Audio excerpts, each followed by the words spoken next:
Muito bem, estou aqui com a janela do SPED fiscal. Vamos observar como é que ela foi construída primeiramente.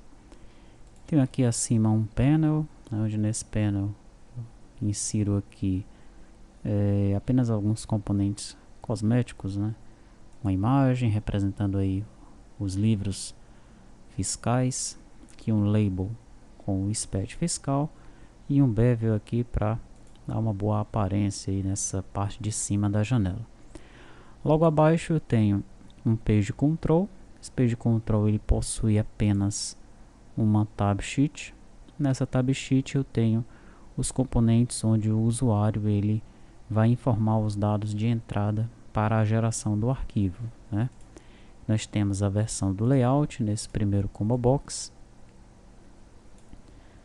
Aqui nós podemos observar quais são os itens. Temos aí as 8 versões, tá? Mais recente aqui é de 2014 nesse momento. Temos a finalidade do arquivo, remessa do arquivo original ou um arquivo substituto. Temos o perfil de apresentação do arquivo, são 3 perfis aí definidos.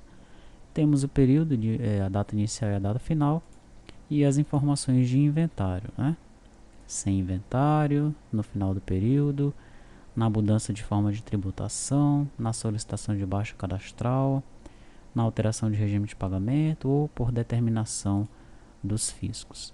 E aqui nós temos uma grid, na verdade ela é uma RxDB grid.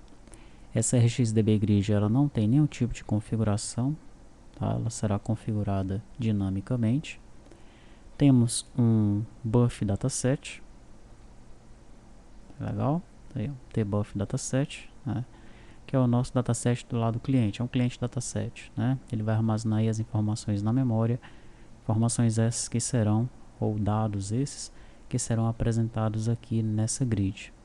Para isso nós precisamos de um data source, que está vinculado ao dataset, e a dbgrid aqui está vinculada a esse data source. Esse cara aqui, esse buff dataset também não tem configuração nenhuma, ele será configurado dinamicamente, tá? No final nós temos 2 botões, o botão para confirmar e o botão para cancelar. Vamos então analisar aqui o código fonte dessa janela. Tenho aqui 2 regiões, região infra, região confirmação. Na região infra eu tenho o form activate. No form activate eu tenho aqui uma variável do tipo JSON array. Para isso eu preciso aqui da unit free pascal JSON. E é através dessa variável, nela que eu vou receber os dados que virão lá do servidor. Ok? Eu tenho aqui no início do meu procedimento o método configura cds from vo. Daí eu passo aí o buff dataset e um vo. Esse daqui você pode observar no DVD de infraestrutura. Se você ainda não viu os vídeos de infraestrutura, você pare agora, veja primeiramente esses vídeos e aí depois retome aqui com o treinamento, tá? Depois que eu configuro o cliente dataset, que é o buff dataset aqui no Lazarus, esse cara aqui, tá? Através desse método ele vai receber aqui todos os fields, os tipos dos campos, se é string, se é inteiro, se for string, qual é o tamanho do campo. Tudo isso vai ser configurado nesse momento aqui, tá bom? Isso é mostrado passo a passo, o método que faz isso daqui. Esse método ele é explicado lá nos vídeos de infraestrutura. Depois que eu configuro então esse dataset, eu faço uma requisição para o servidor, tá? Através desse process request, passando aí o brook http request, eu pego a URL que é montada na seção, passo o contador e recebo os dados do contador em vdata, tá? Esse processo também é explicado no DVD de infraestrutura, Para que eu realize esses procedimentos com o brook, eu tenho aqui as units do brook declaradas lá na seção users, tá? Depois então que eu faço essa consulta, recebo os dados do contador aqui, eu atualizo a grid interna, atualiza grid JSON interna. esse método nós não apresentamos no DVD de infraestrutura, ele é um método novo, né? No DVD de infraestrutura nós apresentamos o método atualiza grid. O método atualiza grid, ele vai atualizar uma grid principal, que é essa aqui de fora, tá? No entanto, algumas janelas, boa parte delas, tem grids internas, como essa aqui, ó.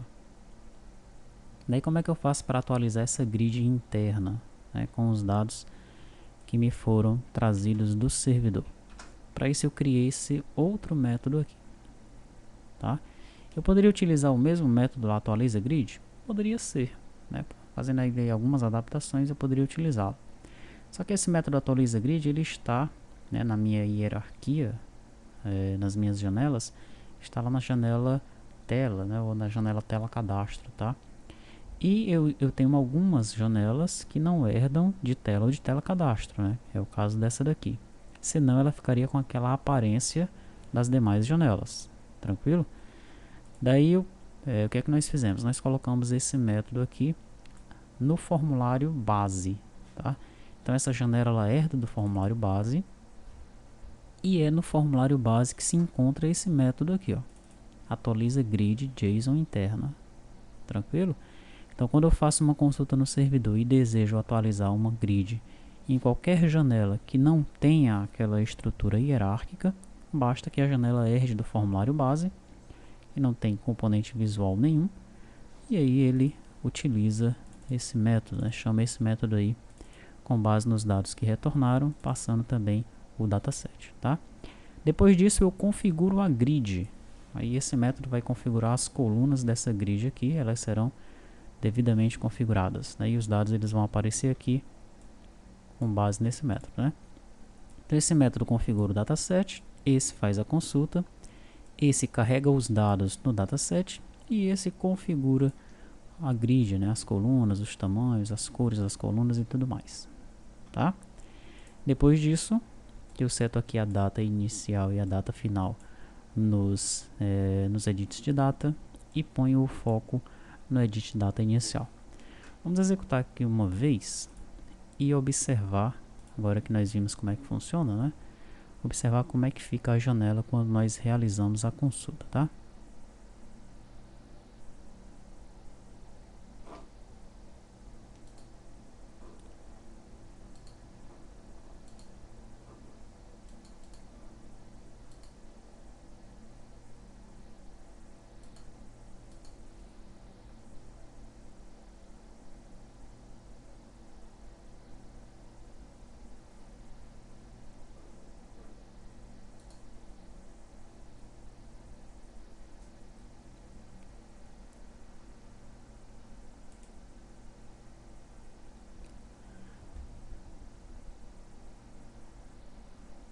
Pronto. SPED fiscal.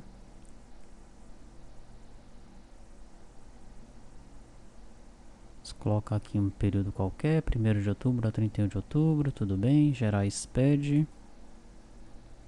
Aí ele gerou um arquivo menorzinho, né, com poucas informações, tá?